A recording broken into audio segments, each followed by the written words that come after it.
This is a huge insult on the people of Ambazonia and for all the sacrifices they've made and continue to make. For anyone to come now and say they are begging for Yaoundé simply to give them some power which they could not powers even, something which they could not even define.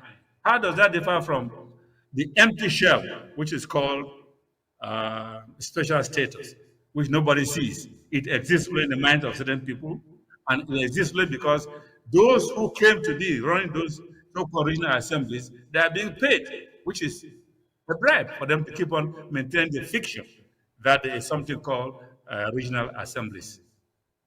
Yeah, Prof, I know that like I just said a while ago, I know that the Fontaine-led, uh, is it a consultative committee or consultative commission, has in its ranks, I mean, some of the groups, movements, and organizations in Ambazonia that have generally talked about Ambazonia, which means that stands for independence. So, is it that Asongo is trying to mislead the public that members of this Fontaine-led commission were actually on board devolution until they were not given money that they were required from the international community, or is that is some kind of a trap? Because I know that there is the Chris Anu-led IG and the ACT, I mean those the ACT, those who were in Switzerland, and I mean who are part of that commission, because it worries me to imagine that something like this is said and I have silence.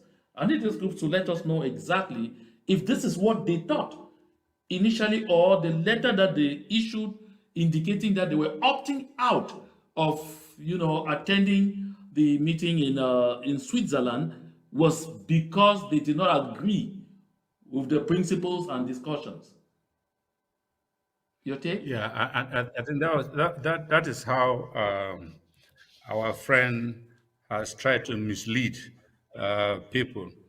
I would bet that Dr. Fontaine, whom I met recently in Boston about some few weeks back, will be the last person to say that they actually consider this whole thing about devolution. And that is not Fontaine's language.